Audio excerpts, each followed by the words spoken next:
Boa tarde, comunidade 247, sexta-feira, 25 de março, 16 horas. Começando o programa Léo ao Quadrado, com Leonardo Atush e Leonardo Cassandra Estopa. Tudo bem, Léo Cassandra? Tudo em paz com você? Fala, Léo. Boa tarde, comunidade 247. Você sabe que eu gostei dessa designação, Léo, só para que as pessoas entendam. Quem me falou isso foi o Salvio na Encópera a respeito do drama, né, da Cassandra, que ela foi agraciada com o poder de prever o futuro, mas ao mesmo tempo ela teve uma maldição, que ninguém acreditaria nela. Eu achei muito interessante, mas tem um personagem mais atual que eu estou me identificando bastante com ele. Para quem não assistiu ainda, eu critiquei bastante a Disney, porque eu estava muito revoltado com aquela coisa da Luísa não estar se dedicando muito à música para ver filmes da Disney, mas quando eu assisti Família Madrigal, eu me identifiquei muito com o personagem que é lá, que é o Bruno. Achei fantástico o personagem, quem não assistiu ainda, assista. E realmente, o Bruno é uma versão atual dessa maldição de Cassandra, que infelizmente algumas pessoas acabam sofrendo essa maldição de Cassandra, principalmente as pessoas que possuem uma intuição que acaba incomodando os outros. Mas Eu avisei. Leonardo Estopa avisou sobre o caso Wikipédia, né, Léo? Tantas vezes, você inclusive criou a WikiBR, então passo para você falar sobre o que eu considero um grande escândalo de manipulação de informação que agora nos atinge diretamente, porque um dos editores da Wikipédia, que faz campanha para o Ciro Gomes, resolveu classificar como fonte não confiável o Brasil 247. Evidentemente, é uma ação político-partidária, repudiada em peso pelos jornalistas sérios desse país. Mas passo para você, porque isso mostra a vulnerabilidade dessa, entre aspas, enciclopédia, né, Léo? Exatamente, Léo.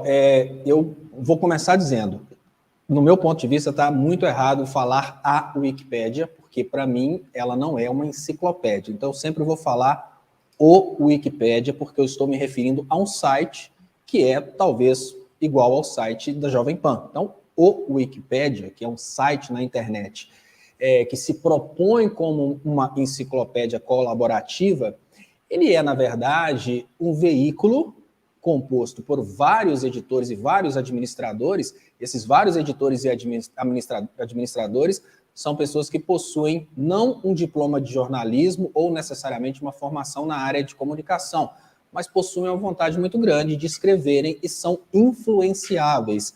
Então, o primeiro ponto que eu queria colocar, Léo, é que o erro não é necessariamente da plataforma Wikipédia estar lotada de pessoas que não estão muito conectadas com a verdade. O maior erro talvez seja do campo progressista de não ter considerado essa plataforma como uma plataforma extremamente importante, principalmente porque ela se esconde atrás da ideia de uma enciclopédia. Perigosíssima, porque uma pessoa procura uma informação, por exemplo, sobre a água, e ela encontra toda a informação sobre a água, essa pessoa acaba presumindo que na política a Wikipédia é tão confiável como, por exemplo, nas ciências exatas ou então nas ciências da natureza. E essa característica, ela acaba acontecendo depois de um certo tempo de observação da plataforma. Eu fui perceber que essa característica da plataforma de ser extremamente voltada ao viés não progressista acontece principalmente porque o progressismo desconsidera a plataforma como algo importante. Então, poderíamos dizer que enquanto os progressistas estão pensando somente em métodos arcaicos de comunicação, que se eu citar, infelizmente, eu vou acabar ofendendo pessoas, o outro lado valoriza muito os métodos modernos de formação de opinião, dentro deles está a Wikipédia. E o que acontece, Léo? Dentro da Wikipédia, nós temos vários administradores e vários editores que são assediados por pessoas que conhecem a importância da Wikipédia. E a pergunta que eu faço nesse momento é: quando o progressismo se aproximou da Wikipédia? É muito importante refletir dessa forma, porque senão a gente vai acabar cometendo o erro de pensar que todos os editores da Wikipédia, todos os administradores, escolheram simplesmente estalando os dedos que eles serão contra o progressismo. Escolheram, a partir de um estalar de dedos, que eles serão contra os veículos de comunicação como o Brasil 247. Eu posso dizer que é talvez um feedback.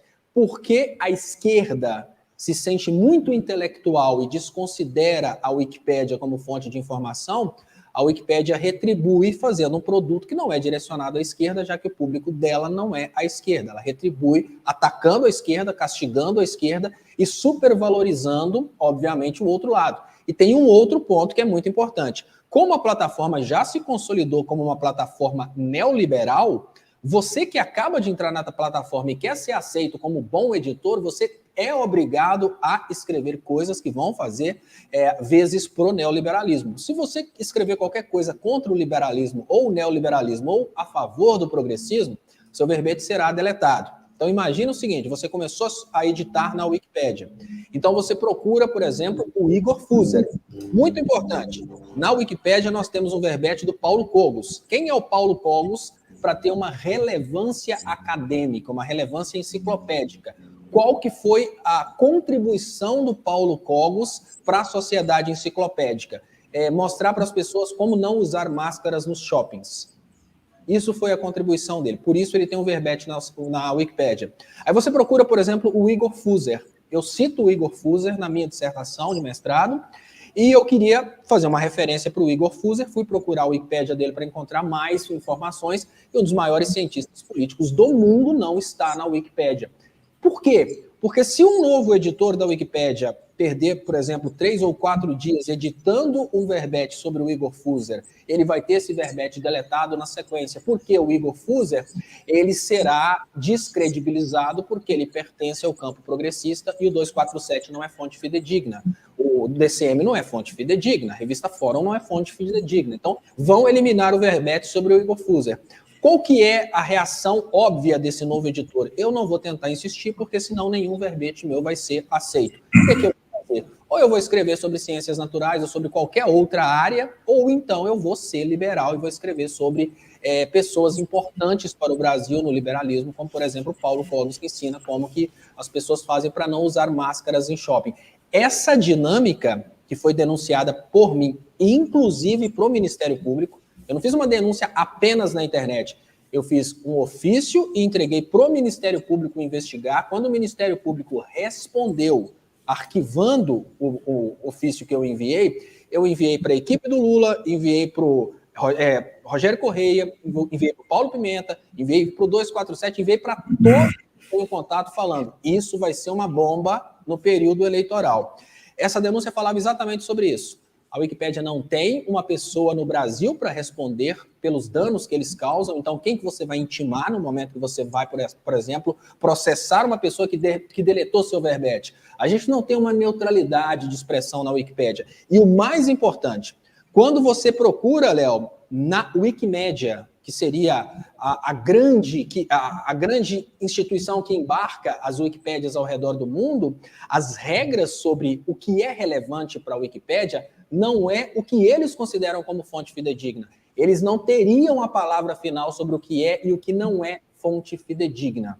O que importa é a relevância.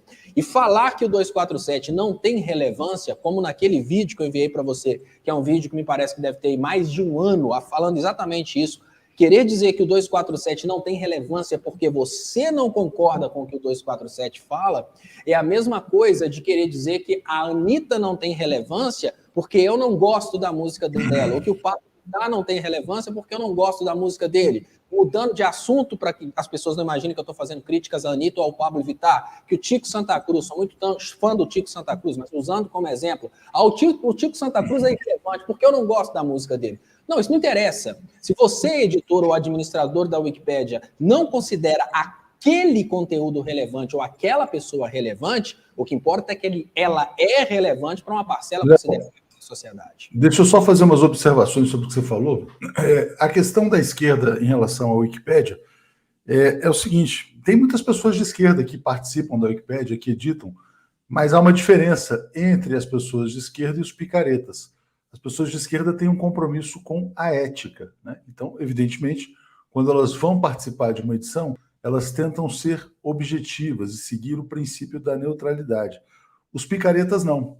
Então, eles eventualmente podem estar negociando uma boa reputação ou uma má reputação na Wikipédia. Esse é o grande problema. Então, você tem uma pessoa que ganha autoridade na plataforma, especificamente nesse caso, ele se chama Rodrigo Padula.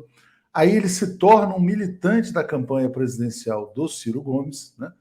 Não coincidência ou não, ele leva para a Wikipédia o discurso que o Ciro Gomes faz contra a imprensa independente no Brasil, que é um discurso muito alinhado, aliás, com a imprensa burguesa corporativa no país. Então é muito grave, porque o que tem ali é uma captura de um espaço supostamente público pelo interesse político partidário. A gente falou muito sobre esse caso, eu só quero compartilhar aqui com vocês. Bom, aqui tem a capa do Brasil 247, né? Vocês têm o menu, tem aqui o mais, tem o caso Wikipédia. Quando a gente vai lá, já tem várias manifestações de apoio. Chapa ABI luta pela democracia, a presidência da atual Associação Brasileira de Imprensa, a chapa ABI Democracia e Renovação, Marco Aurélio Carvalho, coordenador do Grupo Prerrogativas, o presidente da Associação Brasileira de Mídia Digital, Florestan Fernandes Júnior, o Kiko Nogueira, do DCM, anunciou um processo contra o Rodrigo Padula.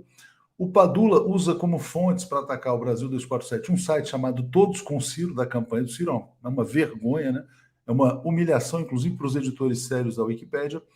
E o que a gente colocou a primeira matéria é essa aqui, ó. A Wikipédia no Brasil está sendo capturada por interesses políticos antes das eleições presidenciais. Léo Stoppa, de fato, fez essa denúncia, né, que isso aconteceria, aconteceu, estamos tomando as providências. Quero compartilhar com você mais uma tela, vamos ver no que isso vai dar, porque a Wikipédia tem uma política, por mais que seja, não sei o que é isso e aquilo, ela tem aqui, ó, o Board of Trustees, são eles que zelam pela integridade editorial da plataforma.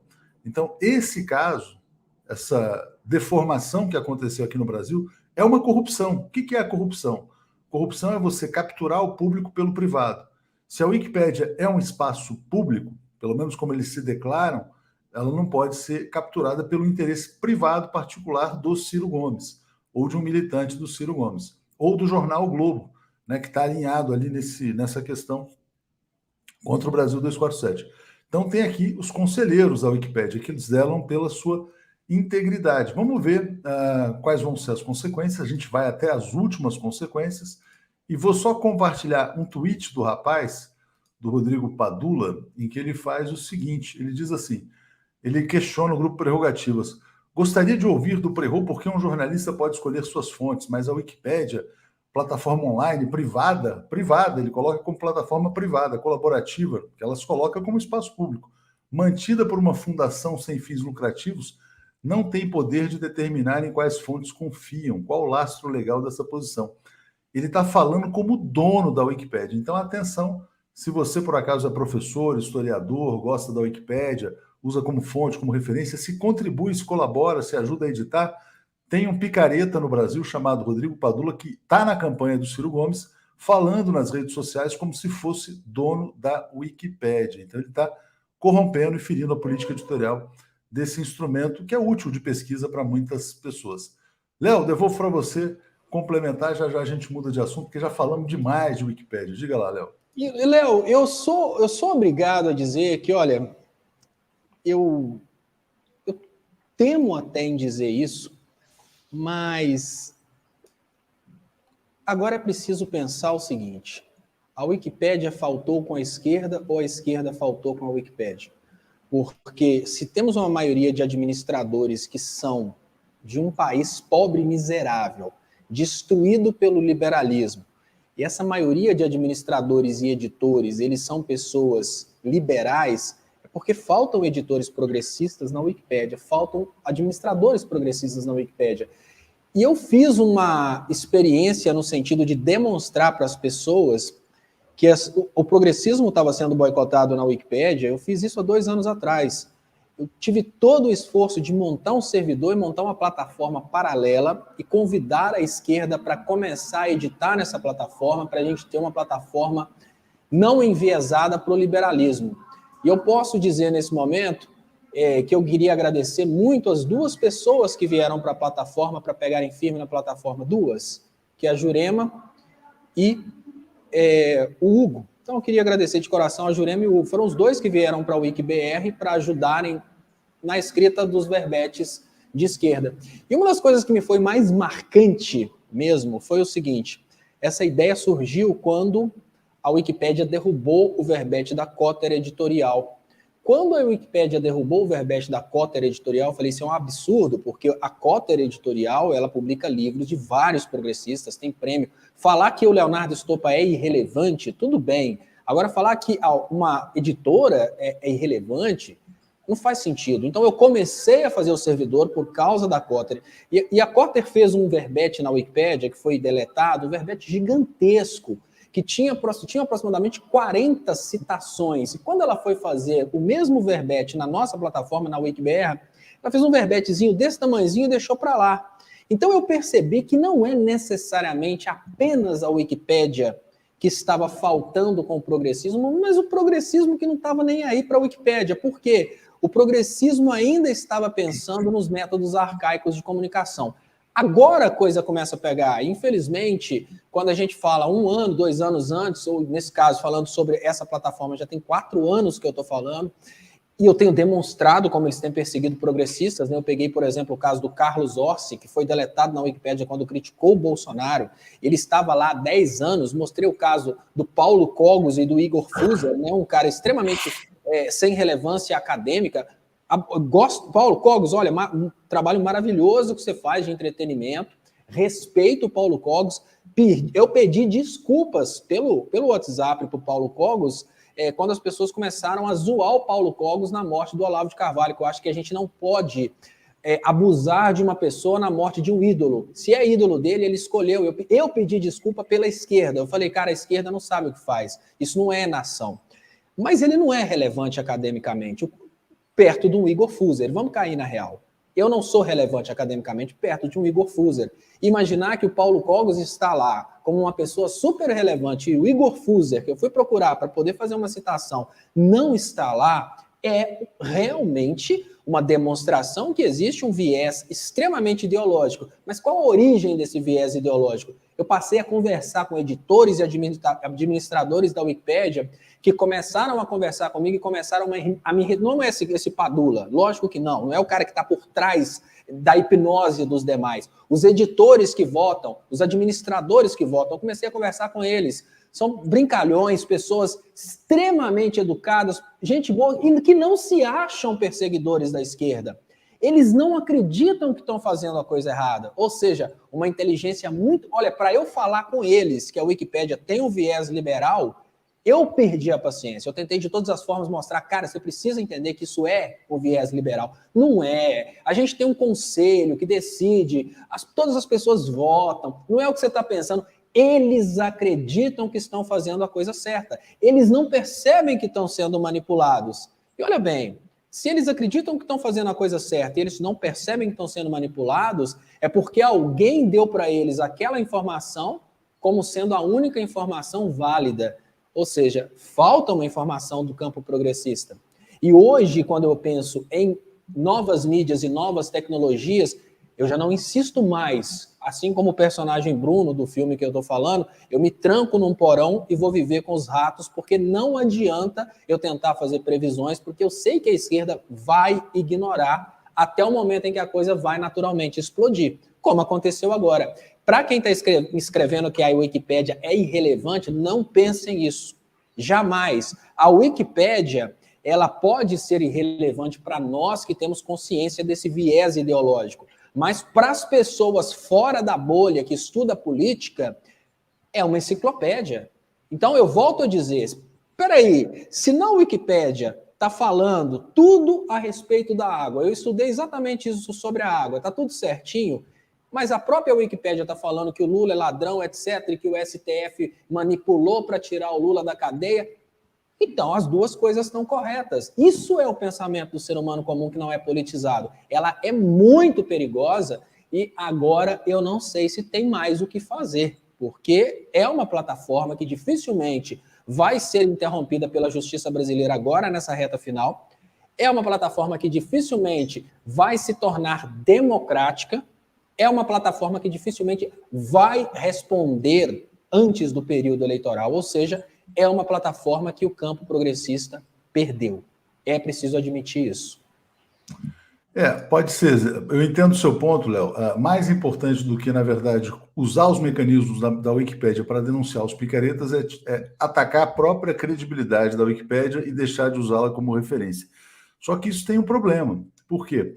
A Wikipédia ela é o quarto site mais acessado do mundo. Por quê? Porque se você colocar o nome de qualquer pessoa, a primeira fonte que vai aparecer na busca do Google vai ser a referência da Wikipédia. Então, eu até fiz isso no Bom Dia, escrevi no Google Nelson Mandela, aparece lá no topo a biografia do Nelson Mandela na Wikipédia. Por isso que esse espaço tem que ser disputado. E eu não digo disputado fora das regras, pelo contrário, né? Tem que usar as próprias regras da Wikipédia em nosso benefício. Mas para encerrar o nosso tema, né, que eu acho que é importante a gente passar para outros, eu acho que é importante fazer um comentário sobre o Ciro Gomes, né? Eu falei isso no Bom Dia, eu vou repetir. O Ciro Gomes não sai do lugar porque está grudando na cara dele a imagem de trapaceiro, né? O cara que usa dos piores expedientes para tentar melhorar a sua reputação e atacar os adversários. Então, o Ciro Gomes escolheu o pior caminho possível e os piores aliados possíveis, como esse tal de Rodrigo Padula, que só queima o filme do próprio Ciro. Vou ler o comentário do Vicente Vargas. Antes, Léo, já te passo, só ler aqui o Vicente Vargas. Está dizendo, pesquisei Vaza Jato na Wikipédia, falam de supostas falas, não tem a palavra áudio no artigo. Lembrando que os áudios são as maiores evidências da veracidade das conversas. Então, passo para você para comentar sobre o caso Ciro Gomes. A campanha do Ciro, Léo, ela é uma campanha que é uma campanha, digamos que, quase impossível. Não existe nada impossível, é uma campanha quase impossível. Porque hoje no Brasil nós já temos, digamos que uma parcela da população que é Lula e outra parcela que é anti-Lula. Preciso que as pessoas entendam que a campanha política no Brasil hoje, ela ainda é uma campanha Lula, ou pró-Lula ou contra Lula. Tem uns 15% lá da renovação e etc., mas a campanha vai ser polarizada entre o mais poderoso para retirar o ex-presidente Lula e o ex-presidente Lula. Nesse sentido, a tendência natural é que o Ciro Gomes, que divide votos de pessoas que podem ser lulistas ou pessoas que podem ser anti-Lula, natural é que a campanha dele até diminua se ele não tiver uma estratégia muito boa. Mas, ao mesmo tempo, eu preciso dizer que, dentro do campo progressista, o que mais se aproxima dos novos métodos de comunicação, e eu não estou, nesse momento, defendendo que ele está fazendo a coisa certa. Jogo é jogo, algumas pessoas vão entender que é correto o que ele está fazendo. Eu acho que isso é o que a esquerda deveria ter feito, ter pessoas na Wikipédia. É isso que eu tenho. Mas não para trapacear, Léo. Você não pode. Não para trapacear. Uma coisa é você apresentar informações corretas, outra coisa é trapacear. Lula falou isso na nossa reunião. Palavras importantíssimas do ex-presidente Lula dentro da sede do Brasil 247. Se for para falar mentira, eu não quero nem aprender a mexer com a internet. Isso nunca eu vou esquecer. Bicho, como é que eu vou fazer para entrar nesse negócio de internet, atualizar a comunicação? Mas se for para fazer mentira e fake news, eu nem quero mexer com isso. Então, eu achei muito interessante a postura do Lula. Lógico que essa postura no sentido de trapacear é uma postura não Lula. Vamos dizer assim, é uma postura que não é bonita. Mas se ela ganhar mais votos, ela vence as eleições. Então é preciso considerar isso. Mas eu não acho que a paixão que existe no Brasil, na política brasileira hoje, vai dar condições para o Ciro Gomes crescer. Mas isso também é um achismo. Eu imagino que hoje a política está muito polarizada entre Lula e o anti-Lula. Sérgio Moro não deu certo como anti-Lula. Ciro Gomes não dá certo nem como anti-Lula, nem como renovação e nem como anti-Bolsonaro. Ele está atrás do Sérgio Moro, o que é um resultado muito desinteressante, até para a democracia brasileira. E o Bolsonaro está crescendo. A diferença entre o Bolsonaro e o Lula está diminuindo. Então, é uma eleição polarizada. Infelizmente, o Ciro Gomes ele só prejudica a campanha do ex-presidente Lula. Ele não prejudica a campanha do Bolsonaro, porque dificilmente um bolsonarista votaria no Ciro, mas um cirista que não votaria no Bolsonaro poderia votar no ex-presidente. Pelo contrário, na verdade, não é que ele não prejudica o Bolsonaro, ele atua como linha auxiliar do bolsonarismo. Essa é a questão. Ele é uma linha auxiliar do bolsonarismo, por quê? Porque ele faz um discurso que interessa, na verdade, à direita e talvez até a própria extrema-direita. Por isso que eu até digo, no campo da liberdade de expressão, o Ciro Gomes é pior do que o Bolsonaro.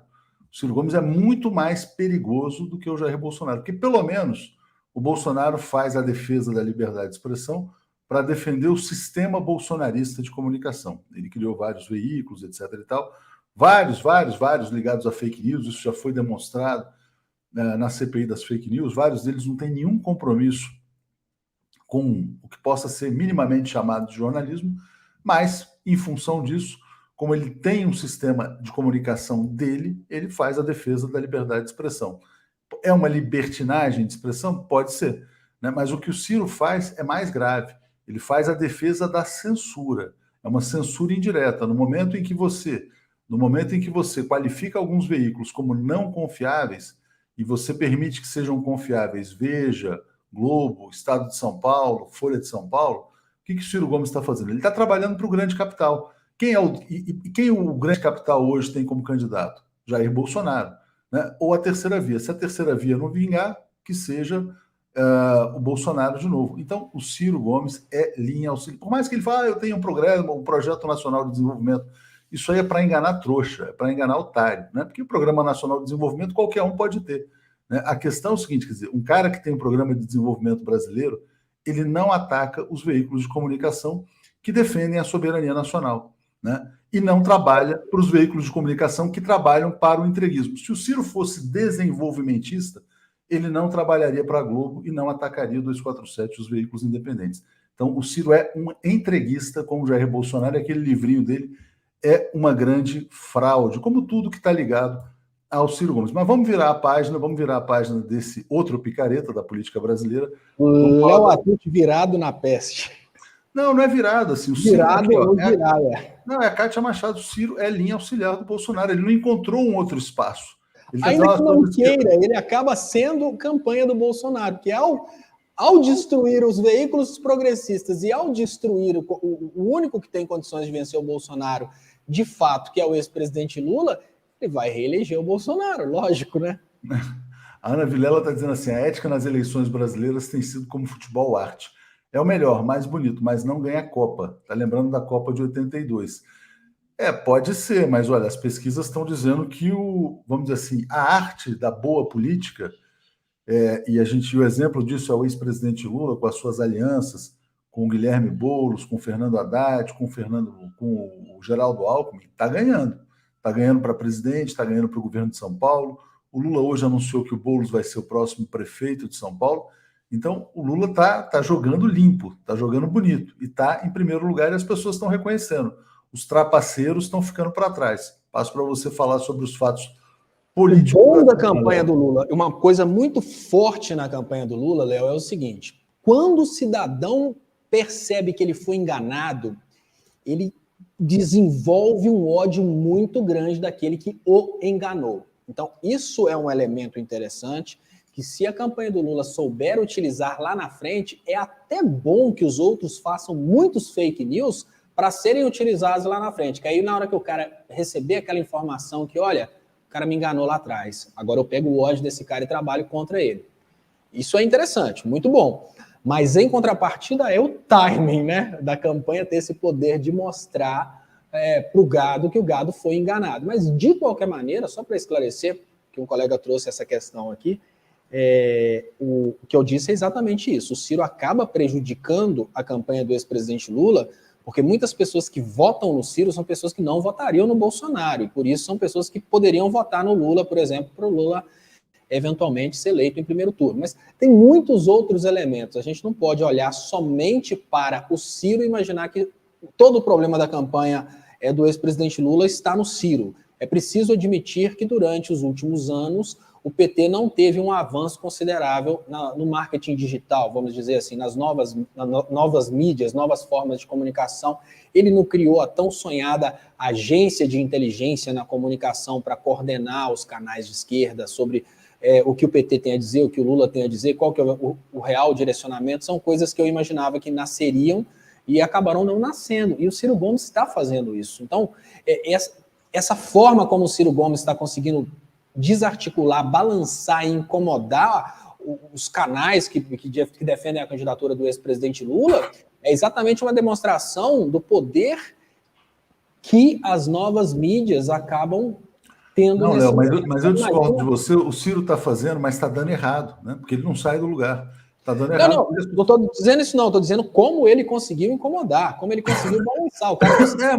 Mas as pessoas já, assim, ele já se autodesmascarou, né? A Leia Oxenberg está dizendo, por isso o Ciro não vai desistir, deve estar recebendo do coiso, né?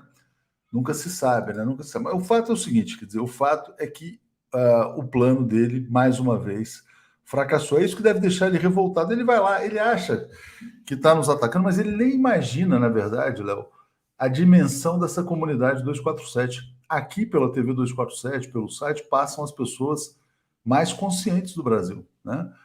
As pessoas que têm mais, na verdade, conhecimento político, interesse, amor pelo Brasil. Então não adianta, quer dizer, quanto mais ele nos ataca, mais ele perde pontos, né? Então eu desconfio, Léo, desconfio que ele vai terminar essa eleição abaixo de 5%, talvez 4, 3, porque vai chegar na hora H. O eleitor do Ciro, ele não é gado, né? Então, alguns são, você tem os militantes pagos, mas o eleitor do Ciro vai ver o seguinte, porra, tá nas minhas mãos definir se essa eleição vai ser definida, vai ser decidida em primeiro turno, ou se a gente vai ter um segundo turno perigosíssimo para a democracia brasileira. Pô, eu até gosto do Ciro, tô falando, o eleitor, né? Mas vamos para o voto útil, vamos com o Lula, porque votar no Ciro é complicado, é jogar o voto fora, né? Jogar o voto na lata de lixo. Então eu acho que periga ele terminar com 2, 3%, só aquele núcleo muito radical dos ciristas mesmo, daqueles que foram enganados. Mas enfim, passo para você, Léo. Vamos ver. Eu ainda confio que a gente precisa ajeitar bastante esse núcleo de comunicação aí para poder eleger o Lula e não necessariamente a gente preocupar demais com isso. Deixa eu fazer uma leitura de um comentário aqui, só para fazer uma transição entre assuntos que eu achei muito interessante, que a Luciana Barros falou. O melhor conselho que o Fernando Henrique deu aos brasileiros foi este: esqueçam o que eu escrevi, não leiam os meus livros. Eu vou te contar por quê, Luciana. O Fernando Henrique, ele é um picareta como presidente, mas como acadêmico, ele escreveu muitas coisas interessantes, inclusive fazendo críticas ao neoliberalismo. Quando ele foi eleito, ele negou aquilo que ele escreveu na academia. Uma reflexão muito importante que ele fez, inclusive com o Faleto, foi a questão das elites nacionais ditarem as regras do desenvolvimento dos países subdesenvolvidos. Ou seja, nós temos um país subdesenvolvido hoje, olha como que o Fernando Henrique é coerente dentro do meio acadêmico, mas como presidente ele foi um canalha. Hoje nós temos exatamente o que você consegue ler no livro dele, Independência e Desenvolvimento na América Latina. Nós temos as elites do agronegócio controlando o destino de todos os brasileiros em direção à fome para que eles ganhem dinheiro. É exatamente a crítica que ele fez. E quando ele disse, não leiam os meus livros, o que ele quis dizer é mais ou menos assim, como eu fiz tudo errado como presidente, como eu fiz uma proposta como acadêmico, e quando eu me tornei presidente eu fui um canalha, por favor, não leiam meus livros para que vocês não descubram que, na verdade, eu fui um grande canalha e me vendi para o neoliberalismo. Léo, falar em agronegócio é interessante você ter falado sobre isso, porque as pessoas vão se lembrar, alguns canais receberam, né, foram abordados por um empresário ligado ao Ciro Gomes no passado, e esse empresário queria oferecer vantagens, era um empresário do agronegócio, né? Então ele fala que tem um projeto nacional de desenvolvimento, mas o cara que quer apoiar canais em seu benefício é um cara do agropop, né? Enfim, então é só para a gente fazer essa consideração. Vamos falar do Geraldo Alckmin, Léo. O Geraldo Alckmin se filiou finalmente ao PSB, fez um discurso, disse que o Lula representa a democracia no Brasil. Ainda na comunidade aqui tem muitas pessoas que questionam essa aliança com o Geraldo Alckmin, mas eu vou repetir. Gostei muito, muito do discurso que ele fez. E vou repetir uma frase do Gustavo Conde, Léo. Gustavo Conde falou assim: o Alckmin é irritantemente calmo, tranquilo, pacífico, ele transmite tanta paz, né, na sua fala, que chega a ser até irritante. Ele é o oposto do Bolsonaro. O Bolsonaro hoje está, mais uma vez, mostrando a sua estupidez, a sua indignidade. Chamou a ex-presidente Dilma Rousseff, mulher que simboliza a dignidade no Brasil, de presidenta, né? Então, você vê o que é o nível do cara que está lá na presidência da República graças a um golpe de Estado que degenerou em fascismo no Brasil.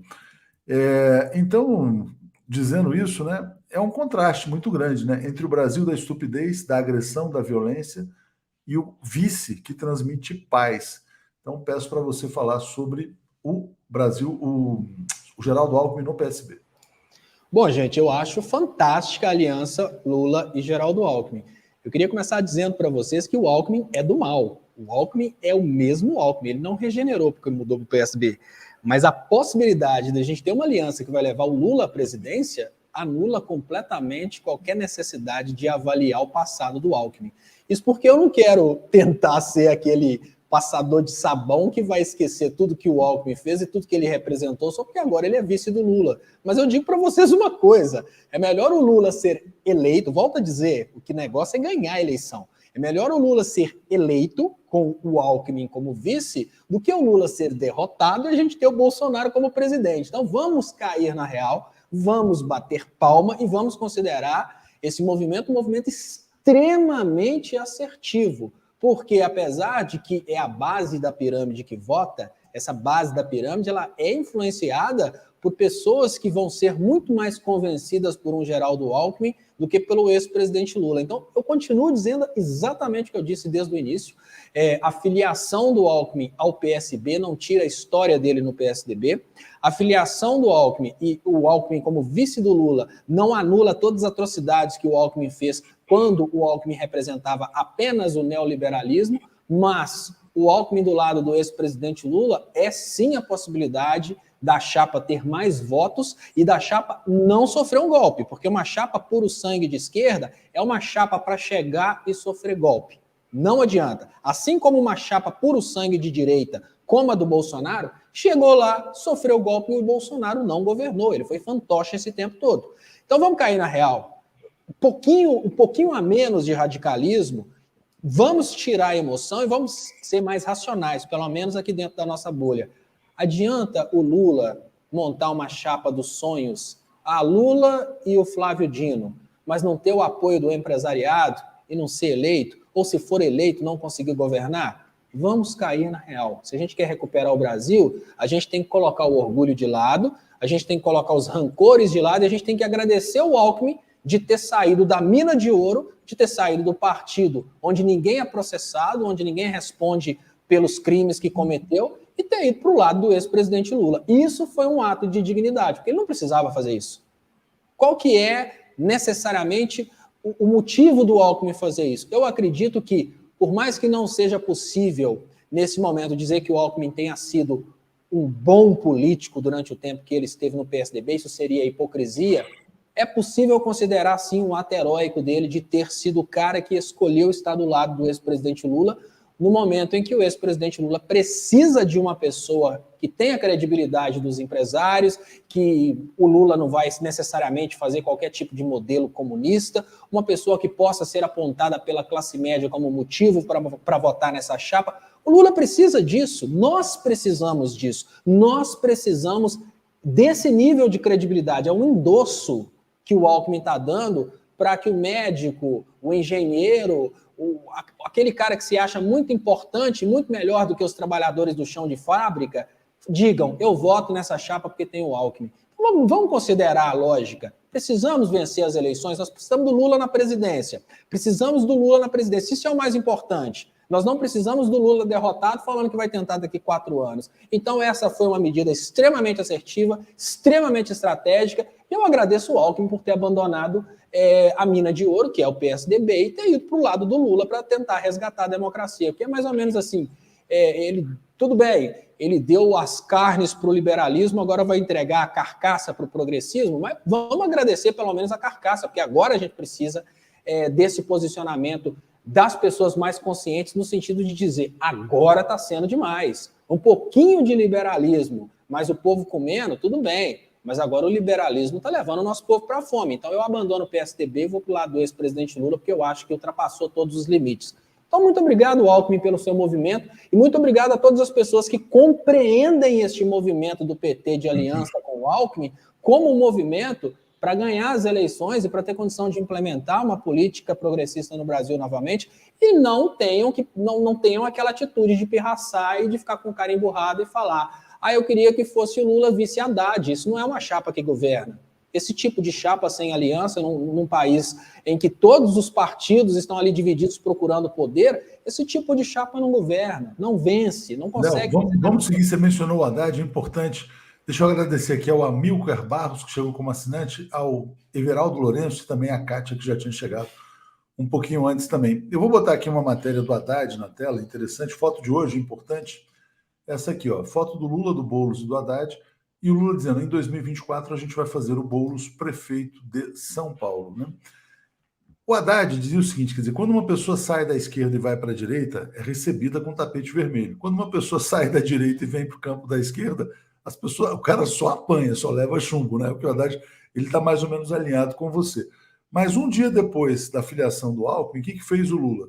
Foi num evento lá com o Boulos sobre habitação popular e lançou o Boulos também para prefeito de São Paulo. Então o Lula está ampliando, ele está dialogando com todos os setores da sociedade. O que o Lula está propondo é uma grande conciliação nacional e só o Lula é capaz de fazer isso. Só o Lula tem credibilidade para falar com os pobres e só o Lula, por já ter governado durante 8 anos com extremo sucesso, tem também credibilidade para falar com os ricos, muito embora ele tenha sido golpeado pelos ricos e preso pelos ricos, né? Mas a destruição foi longe demais. É isso que aconteceu, né, Léo? O Brasil viveu um golpe dos ricos contra os pobres. E agora é o momento de reconstruir a partir da carcaça, como você mencionou. Então, passo para você falar sobre essa foto, essa imagem do dia de hoje. Muito importante. Deixa eu só esclarecer para o Giovanni Condé que eu não tenho preconceito contra graduados, não, Giovanni. Eu estou só fazendo um comentário a respeito de uma tendência que nós tivemos a partir de 2014, que foi a classe média ocupando as ruas para pedir fora Dilma, fora PT, e era uma classe média que não participava dessa briga política. A briga política era disputada por trabalhadores do chão de fábrica. A partir de 2014, a classe média inundou as ruas com camisas de marca, com símbolos do capitalismo, para pedirem fora Dilma, fora PT. Eu gosto, o Léo, por exemplo, o Léo Atucci é graduado, eu gosto dele como se fosse gente. E falando sobre essa questão, gosto demais do Boulos, graduado também. O Lula fez questão de não fazer graduação para ser o presidente do torneio mecânico, mas o Haddad é doutor, então ele é graduado, pós-graduado e depois pós-graduado de novo. Eu acho fantástica essa aproximação do Lula do todo, Léo, porque nós precisamos reestabelecer o Brasil como Estado-nação, e não esse Brasil com o movimento separatista do Sul, mas o movimento separatista internacional de guerra civil de direita contra a esquerda, petralha contra a coxinha e etc. Esse movimento no sentido de que, olha, indiferente do que você fez no passado, precisamos reconstruir essa nação, é um movimento que dificilmente conseguiria nascer através de outra figura política, a não ser o Lula. Porque o Lula tem esse tamanho, eu tenho falado isso há muito tempo. Tem um vídeo, inclusive, que eu falo da seguinte forma: eu preciso do Lula como presidente, porque eu sei que eu não conseguiria ser igual ao Lula, então eu sei que não vão ter pessoas na política que serão igual ao Lula, principalmente nesse sentido, de que, olha, esse cara foi meu algoz na política passada, mas vai ser muito bom ter esse cara comigo agora para reconstruir o Brasil. Então ele pensa no povo brasileiro, ele pensa nos governados, e não necessariamente numa vingancinha particular, como fez o Bolsonaro. No momento que chegou na presidência da República, tirou o cargo do cara que montou ele quando ele estava fazendo pesca irregular. Então, assim, o Lula não tem esse tipo de pirracinha. O Lula quer agregar.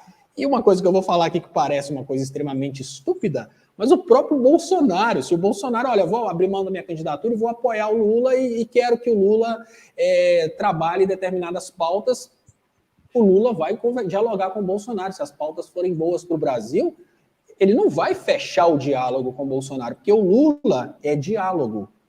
O Sérgio Moro, em contrapartida, ele não faz nem debates. O Bolsonaro, com ele não tem diálogo, a palavra dele é a palavra final. Nós temos um candidato que ele é inquestionavelmente diálogo, ou seja, ele é a todo momento mutável se aquela mudança for em favor do povo brasileiro. Então, essa foto é muito simbólica.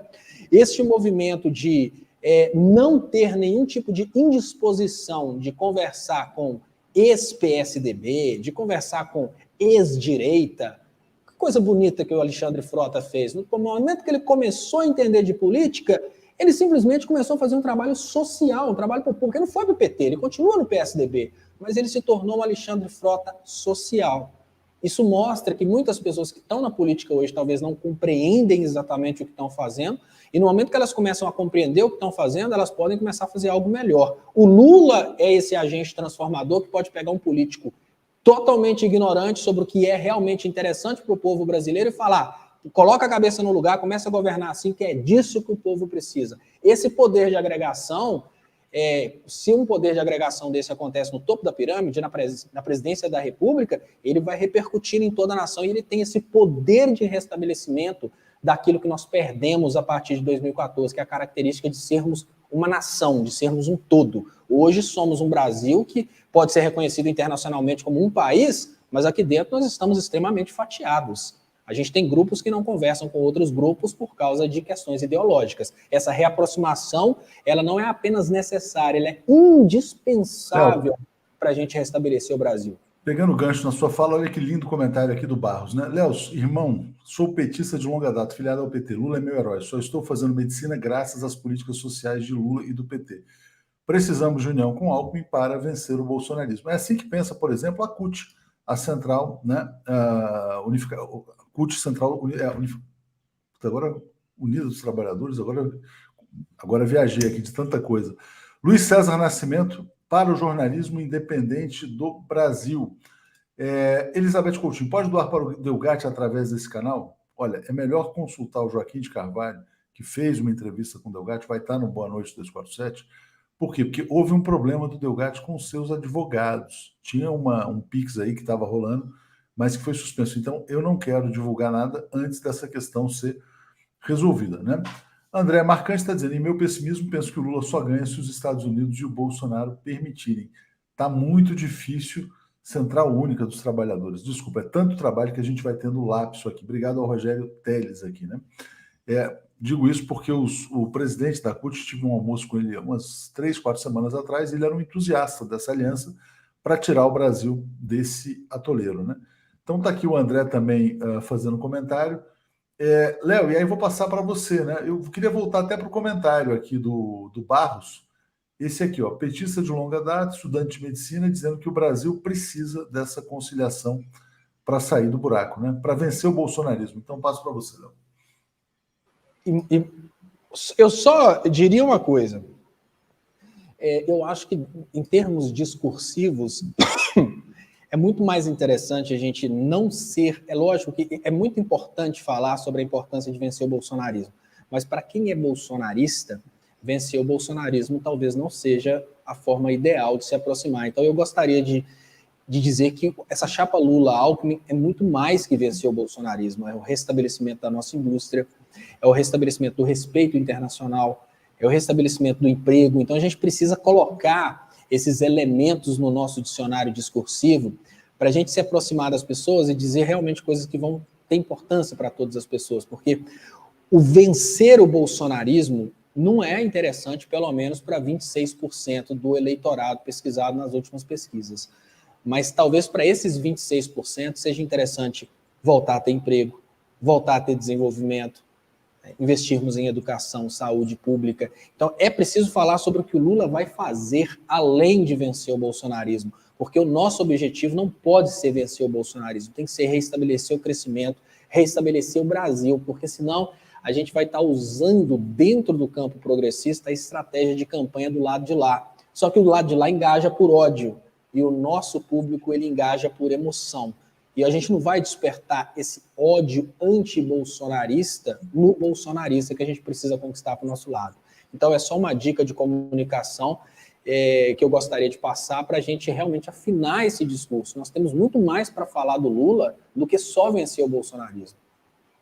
Certamente, eu acho que esse é o caminho. E o Dallagnol, Léo, já fez o Pix, vai fazer o Pix lá dos 75 mil, vai ter que pagar mais, menos, tem essa discussão também, porque diz que ele fez uma vaquinha e arrecadou 500 mil reais, pelo menos é o que ele estava dizendo, talvez ele tenha que pagar até mais, né? Os advogados vão recorrer. Antes, o Léo Macedo dizendo, voto em Lula independente do vice, mas não acho que Alckmin ajude a vencer a eleição, né? Muitas pessoas têm dito isso também. E o Dallagnol, como é que vai ficar, Léo?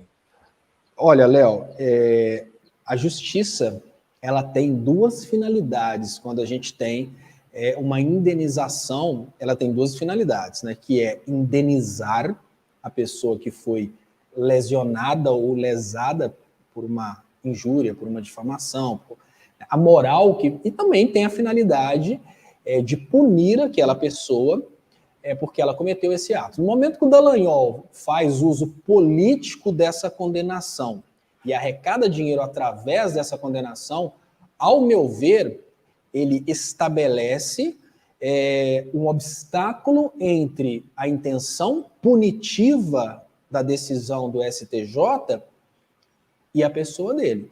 E esse obstáculo, ele é com certeza um obstáculo que vai agredir bastante a justiça brasileira se a gente não tiver uma resposta da justiça a respeito disso. Eu vou transpor para o direito penal para as pessoas terem noção do que eu estou querendo dizer. Imaginem vocês que o filho de um milionário fique com raiva da namorada e espanque a namorada até a morte. Então, esse filho desse milionário, ele simplesmente, condenado a 15 anos de cadeia, ele vai e contrata ali 15 pessoas para cada uma dessas pessoas cumprir 1 ano de cadeia para ele. Ou seja, ele substituiu quem vai para a cadeia porque ele tem dinheiro ou influência, ele substituiu quem vai para a cadeia para ele e ele não vai cumprir a cadeia. O que a gente consegue ver através desse movimento do Dallagnol é que ele terceirizou a pena. No momento que ele terceirizou a pena, ele criou uma insegurança muito grande para o sistema judiciário brasileiro. Se o sistema judiciário brasileiro não responder à altura, a gente vai criar uma situação que daqui para frente as medidas de crimes contra a honra, elas serão tomadas para as pessoas fazerem uso político e crescerem a partir disso. Então eu agora vou chegar e vou cometer um crime contra a honra, por exemplo, do Alckmin, que a gente está falando sobre ele aqui. O Alckmin me processa, eu apareço e falo, olha, fui processado pelo Alckmin, olha que absurdo. A galera deposita o Pix para mim, eu tenho que pagar o Alckmin 50 mil, mas eu ganhei 100 mil e fiquei mais famoso ainda por causa disso. Então o Poder Judiciário, ele não pode deixar que o Dallagnol terceirize a pena e que fique por isso mesmo. Vamos cair na real. Vamos ver o que vai acontecer, né? Nós estamos vivendo, infelizmente, uma situação... Você falou uma coisa, é uma terceirização da pena, né? Imagina se fosse um processo criminal, ele faria uma vaquinha para cada um ficar um dia preso por ele, né? Mais ou menos isso, né? Ah, ele pegou lá, sei lá, 2 anos. Então pega lá 700 pessoas, cada uma fica um dia, aí ele fica tranquilão, surfando nas Ilhas Maldivas, né, Léo? Exatamente, Léo.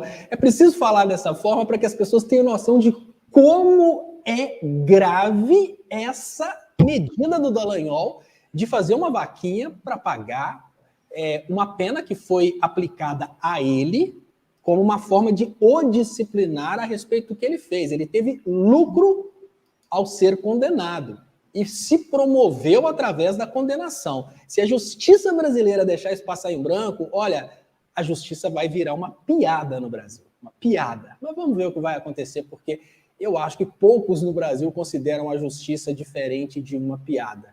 Porque a parte da justiça que não é uma piada é porque a justiça não tem graça. Exatamente. Luiz César Nascimento pedindo likes, agradeço muito aqui. Precisamos dos likes. Cético louco e descarado. O Lula pede da Globo um pedido de desculpas ao povo por causa da Lava Jato. E a mídia trata isso como um ataque à imprensa. Mas a Globo, quem sempre atacou o Lula e querem ser perfeitos, né? Comentem isso. Isso é interessante, né? É curioso, né? O PowerPoint do Dallagnol gerou a condenação, todo mundo lembrou as manchetes da Globo, da Folha, do Estadão.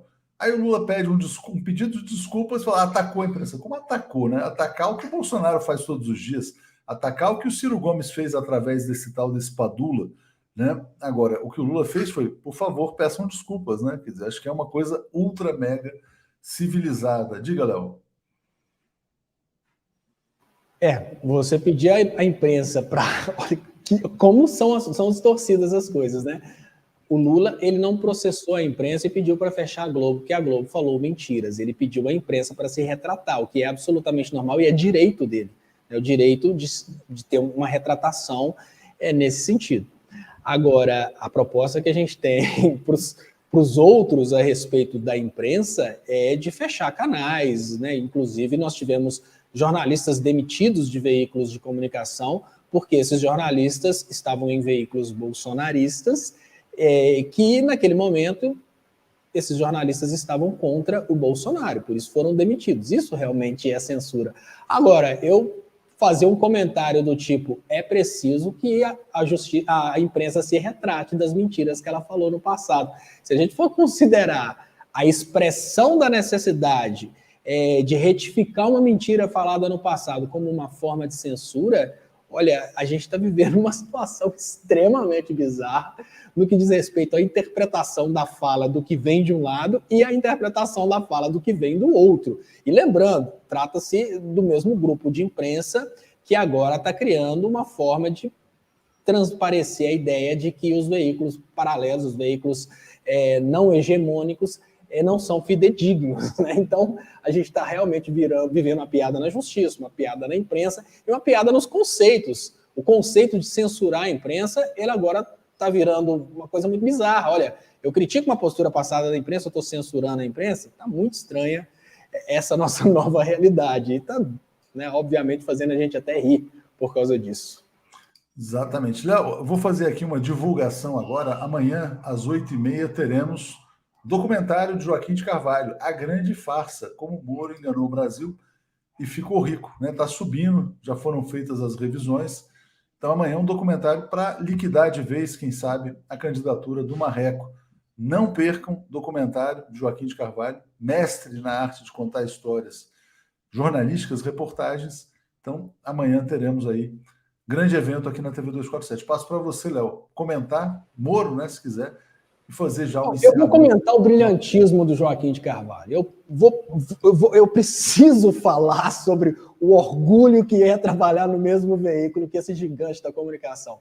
Eu vendo o Joaquim de Carvalho conversando com o cara da Picaretopédia, gravando a conversa. Foi muito legal, isso foi muito legal. O Picareta, né? Aquilo foi muito interessante, é muito bom ver o Joaquim de Carvalho contando a história. Na hora que ele passa o currículo das pessoas do 247 e pergunta o que está errado, por que não é fidedigno, aqui tem fulano, aqui tem fulano. Aquilo foi muito bom, sabe? Que a gente começa a ter aquele arrepio e falar, esse cara é muito bom. Então, eu queria dar os parabéns ao 247 e à comunidade, que é a comunidade que, obviamente, dá condições do 247 ter o Joaquim de Carvalho, e queria expressar nesse momento até uma emoção de estar no mesmo veículo que essas pessoas gigantes que foram citadas pelo Joaquim de Carvalho, porque isso realmente dá para a gente uma alegria muito grande, Léo. Então, eu queria convidar as pessoas para assistirem o documentário, porque o que o Joaquim tem feito com esses documentários, o que tem acontecido no Brasil por causa dos documentários do Joaquim de Carvalho, eu acho que a gente não tem como explicar, porque são documentários que têm mudado a história do Brasil, mudado a percepção do brasileiro a respeito das grandes farsas. E o primeiro documentário, que foi o documentário da facada, ele levou o Brasil para uma condição no seguinte sentido: eu posso até falar que eu acredito, mas no fundo eu não acredito. Então ele mudou realmente a cabeça de muita gente no Brasil. Tá de parabéns o Joaquim, tá de parabéns o 247 por ter o Joaquim e a comunidade por manter, obviamente, essa estrutura de comunicação que vai resistir, no final das contas, vai acabar provando para todos que o que nós precisamos agora é ter, por exemplo, um veículo que desqualifica o 247 como a Wikipédia no mesmo nível que uma Jovem Pan. É preciso que as pessoas saibam que não é uma enciclopédia. Mas eu queria aproveitar a oportunidade para dizer isso, Léo, mas você perguntou sobre outra coisa, desculpa. Não, é isso. O vídeo que você mencionou é esse aqui, ó. Editor de política da Wikipédia admite militância política e tenta justificar ataque ao 247. Está na nossa página no YouTube, é muito bom. O Joaquim gravou, né? O cara lá o Picareta, né? Vamos dizer assim. Léo Stoppa, muito obrigado. Boa sexta-feira a você, a todo mundo que nos assistiu. Bom fim de semana. Semana muito tensa, agitada, né? A gente continua sendo atacado, mas a gente agradece de coração a toda a comunidade que ajuda a manter o 247. Sejam assinantes brasil247.com/apoio ou apoiem aí com a chave pix@brasil247.com.br e assinem por Pix em bit.ly/pix247. Léo, muito obrigado. Bom fim de semana. Seguimos na luta. Valeu, querido. Abraço. Léo, tchau, comunidade.